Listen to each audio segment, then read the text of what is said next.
Car అయితేనే వెళ్తుంది. Only ఒకటి వచ్చినాడు ఇంకోటి మరి ఇస్తారో ఏంటో తెలియదు. కానీ ప్రజెంట్ అయితే ఇది ఇదిగో ఓల్డ్ బ్రిడ్జ్. ఇది మీకు కనపడుతుంది కదా, ఐరన్ బ్రిడ్జ్. ఇది కొత్త బ్రిడ్జ్. ఇది ఓల్డ్ బ్రిడ్జ్. ఇది కొత్త బ్రిడ్జ్. ఇది ఓల్డ్ బ్రిడ్జ్. ఇది కొత్త బ్రిడ్జ్. ఇది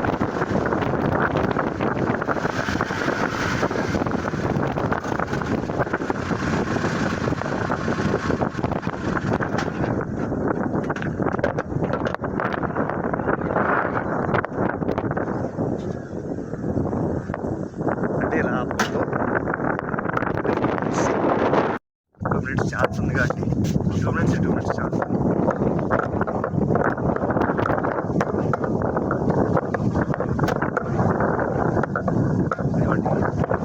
కొత్త బ్రిడ్జ్ అండి, రీసెంట్గా కట్టింది, కొల్లేరు బ్రిడ్జ్. ఓకే, అంటే ఇక్కడ ఆపకూడదు, చాలా రూల్స్ ఎగ్జిస్ట్ అవుతుంది. ఇది పాత bridge, iron bridge. Please subscribe to link అవ్వాలి. కొత్త బ్రిడ్జ్ అయితే చాలా బాగుంది, కానీ 1 వే ఒకటి. ఇంకోటి వస్తే మరి మధ్యలో ఉన్నప్పుడు వెనక్కి రావడానికి ఆప్షన్ అయితే లేదు. సో కానీ పెద్దింట్లమ్మని చూడడం, దండం పెట్టుకుందాం ఉన్న వాళ్ళందరికీ కూడా చాలా చాలా హ్యాపీగా అనిపిస్తుంది ఇప్పుడైతే నాకు తెలిసి. సో చాలా హ్యాపీగా ఉంది. సో ఈ బ్రిడ్జ్ అయిపోవడం అంటే ఈ బ్రిడ్జ్ కూడా బాగానే ఉండేది, కానీ చూడండి బాగా కొట్టుకుని పడిపోయి ఎలా అయిపోయింది. దానివల్ల ఇక్కడికి రానంటే అంటే కారు పడితే ఇంకో కారు అయితే ఖచ్చితంగా రాదు. సో ముందే హిట్ తీసుకుని దాన్ని బట్టి ఖచ్చితంగా రావాలన్నమాట.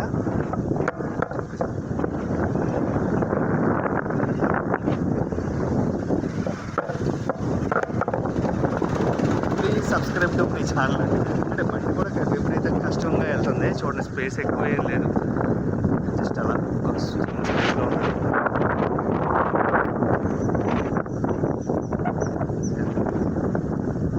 ఇదేం రావట్లేదు కాబట్టి 2 నిమిషాలు.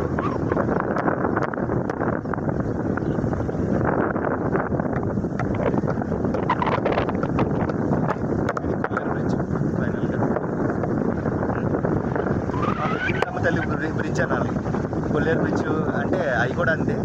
మా కొల్లేరమ్మ తల్లి బ్రిడ్జ్ అమ్మవారిని చూడటానికి ప్రత్యేకంగా రావడం కోసమైనా ఈ బ్రిడ్జ్ వల్లే ఉపయోగపడింది. అది కొంచెం చాలా హ్యాపీగా అనిపించింది.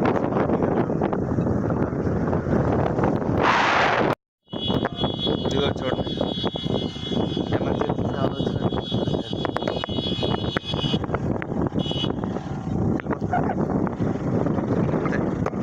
పట్టుకుని రావడమే. ఇటా వచ్చేయండి.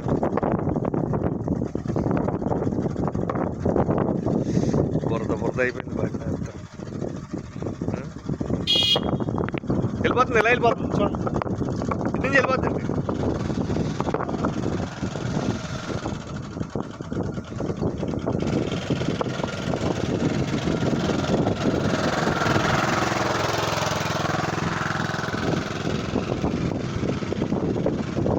ఒకసారి ప్రశాంతత కూడా చాలా భయంకరంగా ఉంటుంది అనేది ఇలాంటి చూసినప్పుడు అనిపిస్తూ ఉంటుంది. అంటే నేచర్ని ఎంజాయ్ చేయాలి, కానీ నేచర్లో మాత్రం జీవితాంతం అంతా గడిపేందుకు మాత్రం కుదరదు. ఎందుకంటే ఇలా ఉంటుంది నిశ్శబ్దంగా.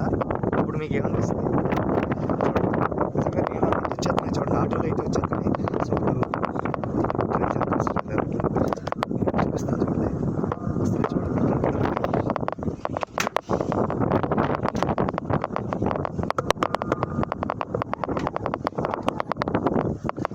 నాకు తెలియదు అసలు ఏం చెప్తాను.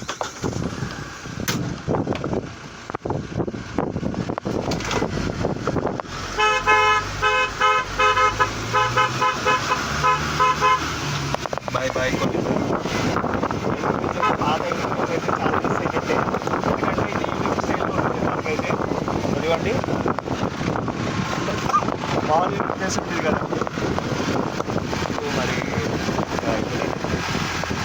చూడండి, షూటింగ్ స్పాట్లో అనుకోవడం. ఇదిగోండి వచ్చేస్తున్నాడు చూడండి. అన్నా ఆటో కూడా అసలే ఉండవు.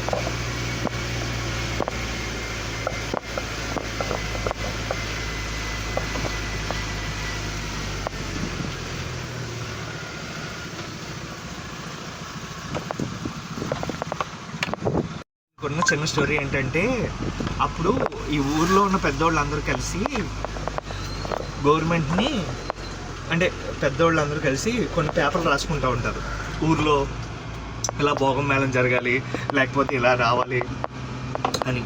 అయితే అప్పుడు రాసుకుంటే ఏంటంటే, నరకి దారిస్తే చాలు అన్నట్టు రాశారంట. అప్పుడు పెద్ద పెద్ద మహానుభావులు ఎవరో దయతెలిసి అది వేయటం వల్ల ఇవాళ అట్లీస్ట్ ఆ కారు దారిన వచ్చింది.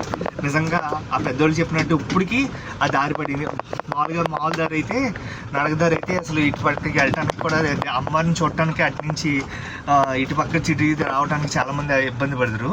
కానీ ఇప్పుడు దేవుడి దయ వల్ల, అమ్మవారి దయ వల్ల అమ్మవారిని మనం చూసుకోవడానికి బాగుంది. సో ఇప్పుడైతే పెద్ద కార్లైనా నార్మల్ కార్ అయినా బాగానే వెళ్ళిపోవచ్చు. రోడ్డు ఏమో అంత దరిద్రంగా అయితే ఏం లేదు. ఇప్పుడు పెద్దింటమ్మ తల్లికి జై జై జై పెద్దింటమ్మ తల్లి, మా పెద్దింటమ్మ తల్లి ఏమనుకుంటున్నారు.